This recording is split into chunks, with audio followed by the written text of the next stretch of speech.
ఖచ్చితంగా మనం ఒక నిర్ణయం తీసుకోవాలి. అదేమిటంటే దినదినము నేను నా దేవునికి దగ్గరగా చేరుతా. ఒక చక్కని పాఠం తెలుసు కదా మీకు, దినదినము దేవునికి దగ్గరగా చేరుతా. ఇది మన జీవితంలో ఒక ఖచ్చితమైన ప్రార్థన కావాలి, ప్రక్రియ కావాలి. ప్రభువా దినదినము ఒక అడుగుడికి దగ్గర కావాలి. ఎందుకయ్యా అంటే మళ్ళా చెప్తున్నా, ఆయనకు దగ్గరగా చేరేవారు ఆయన కలిగి ఉన్న సమస్త ఆశీర్వాదాలు పొందుకుంటారు. ఈ విషయాన్ని మర్చిపోకండి. ఒక అందమైన గార్డెన్ ఉందండి, ఒక అందమైన గార్డెన్, దాని నిండా ఫలాలు, పండ్ల తోట. ఆ పండ్ల తోటలో నువ్వు అడుగు పెట్టావు. అడుగు పెట్టిన 2 అడుగులు వేసావో లేదో నీకు జాంకాయలు కనిపించినాయి. ఇప్పుడు ఏం తింటావు నువ్వు? జాంకాయ. అక్కడే ఉండిపోయావు. ఏం తింటావు నువ్వు? జాంకాయ. అక్కడే ఉండిపోయావు. ఏం తింటావు నువ్వు? జాంకాయ. ఒక 10 అడుగులు లోపలికి వేసావు. అక్కడ యాపిల్ పళ్ళు ఉన్నాయి, యాపిల్ చెట్లు ఉన్నాయి. ఇప్పుడు ఏం తింటావు? యాపిల్. ఇంకొంచెం ముందుకు వచ్చావు, అక్కడ బత్తాయి కాయలు ఉన్నాయి, బత్తాయి చెట్లు ఉన్నాయి. ఏం తింటావు? బత్తాయి. అంటే అర్థం ఏమిటి? ఆ పండ్లతో కూడినటువంటి ఆ తోటలో నువ్వు అడుగు పెట్టినప్పుడు నువ్వు ఎంత లోపలికైతే వెళ్తావో అన్ని రకాల పండ్లు నువ్వు తినగలుగుతావు. దేవుని తోటలోకి నువ్వు అడుగు పెట్టావంటే ఎంత లోపలికైతే వెళ్తావో అన్ని రకాల ఆశీర్వాదాలు నువ్వు అనుభవిస్తావు. అడుగుతున్నా, చివరిలోనే ఉండిపోదామంటారా లేకపోతే లోపలికి వెళ్దామంటారా? సో ప్రియ సహోదరి సహోదరులు, మనలో చాలామంది తోట అంచునే ఉండిపోయారు, ఇంకా ముందుకు వెళ్తల్లా. సహోదరా, కొంచెం లోతుకెళ్ళు, కొంచెం లోపలికెళ్ళు.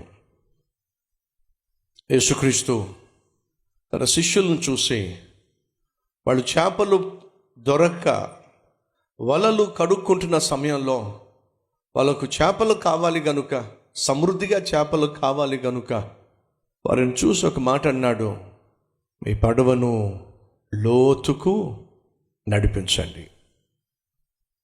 ఎక్కడ సమృద్ధి అనేటువంటి చేపలు ఉన్నాయో అక్కడికి వెళ్దాం పదండి. సహోదరి సహోదరులు, ఈరోజు నువ్వు కలిగి ఉన్న ఆశీర్వాదాలు కేవలము నువ్వు అంచున ఉండి మాత్రమే, అద్భుతమైనటువంటి పండ్ల తోట అంచున మాత్రమే నువ్వు ఉన్నావు. 1-2 పండ్లు మాత్రమే నువ్వు తింటున్నావు. కానీ దేవుడు ఏమంటున్నాడంటే కొంచెం లోపలికి రావచ్చు కదా, నీకోసం చాలా పండ్లు దాచిపెట్టా, నీకోసం రకరకాల పండ్ల చెట్లు నాటిపెట్టా. నువ్వు కేవలం అంచునే ఉండి జాంకాయలు కోసుకుంటున్నావు. ఒక జాంకాయ సరిపోదు నీ ఆత్మీయ ఆరోగ్యానికి. రకరకాల పండ్లు ఉన్నాయి, రకరకాల విటమిన్లు ఉన్నాయి. నువ్వు కొంచెం లోపలికి వస్తే బాగుంటుంది. రే సహోదరుడు సహోదరి, ఈరోజు తీర్మానం తీసుకుంటావా, ప్రభువా ఇంకొంచెం ఆత్మీయ జీవితంలో లోతుకు వచ్చేటటువంటి జీవితం నాకు దయచేయ్యా, లోపలికి వచ్చేటటువంటి జీవితం నాకు దయచేయ్యా.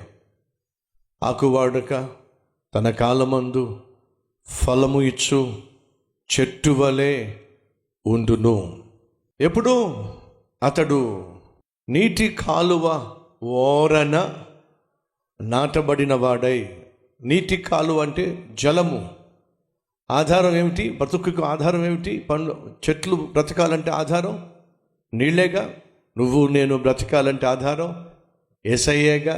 యేసయ్య దగ్గర నువ్వు ఉన్నట్లయితే నువ్వు బహుగా ఫలిస్తావు. ఈరోజు ఈ ఉపమాన రీతిగా చెప్తున్న సందేశం ప్రభు నీతోనే చెప్తున్నాడు. నువ్వు ఓరనే ఉండిపోయావు.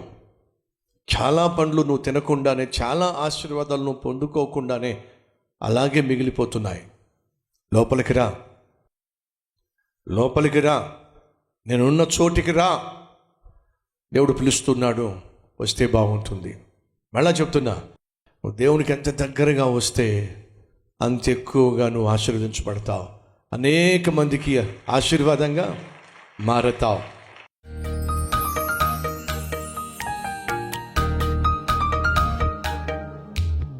ప్రభువా, నన్ను లోతైన ఆత్మీయతలోకి నడిపించాయా, లోతైన ఆత్మీయత నాకు నేర్పించాయా. అడుగంటిన జీవితం నుంచి విడిపించేసేయ్. అంచున బ్రతుకుతున్న జీవితాన్ని నాకు దూరం చేయి. నాయనా నీకు దినదినము దగ్గరగా చేరాలి. ఆధ్యాత్మిక జీవితంలో 2 అడుగులు ముందుకేస్తే సైతాను 3 అడుగులు వెనక్కి లాగుతున్నాడయ్యా. కాబట్టి నేను దినదినము నీకు దగ్గరగా చేరటానికి బదులుగా దూరం అయిపోతున్నానయ్యా. సైతాన్ని నా జీవితంలో డిస్కనెక్ట్ చేయి ప్రభువా. సైతానుతో ఉన్న సంబంధాన్ని కట్ చేసి పడేసాయి ప్రభువా. వాడికి నాకు ఏ సంబంధం లేకుండా చేయి నాయన.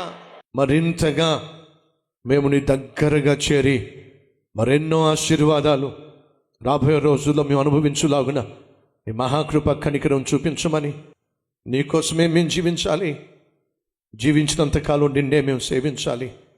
అట్టి ధన్యత మాకివ్వమని యేసయ్య పేరట వేడుకుంటున్నాం తండ్రి. ఆమెన్.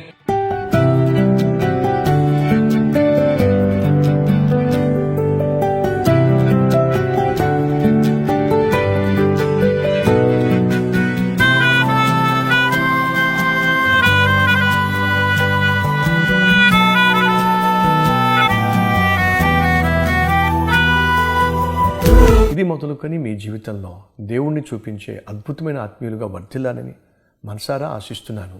ఈ క్లుప్త సందేశం మీకు ఆశీర్వాదకరంగా ఉన్నట్లయితే లైక్ చేయండి, అలాగే 10 మందికి షేర్ చేయండి. అంతేకాదు ఓ చక్కని కామెంట్ పెట్టండి.